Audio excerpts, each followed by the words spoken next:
大家好，我是阿胖，今天用土豆再做一道美食。土豆我已经洗干净了，加入清水没过土豆，盖上盖子，大火烧开之后转小火，慢慢煮就行了。接下来准备一个青红辣椒，洗干净，去掉辣椒籽，先切条，再把青红辣椒全部切成丁，切好之后放入碗中备用。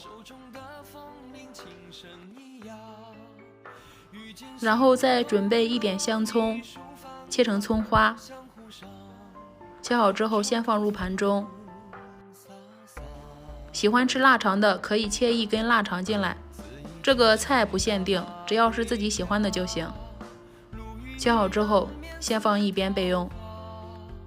土豆煮到用筷子轻松戳进去就行了，捞出来，趁热去掉土豆皮，有一点烫手，所以要小心一点哦。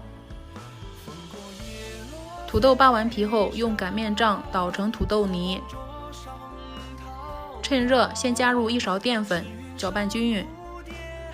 搅匀之后，加入2大勺面粉，再把之前切好的食材加进来，加入食用盐调味，先用筷子搅拌均匀，不烫手的时候揉成光滑面团。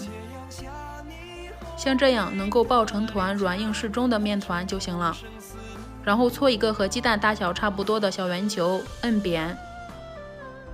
电饼铛选择馅饼模式，刷上食用油，放入做好的土豆饼，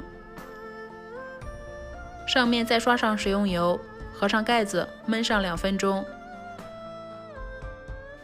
2分钟之后翻个面，再次合上盖子，再烙2分钟。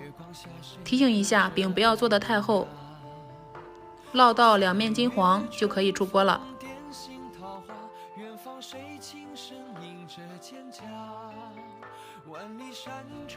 土豆这样做，咬上一口，表皮是焦香的，内层是柔软的，即使凉了也不会太硬。当然了，还是趁热吃比较好，老人和孩子都适合。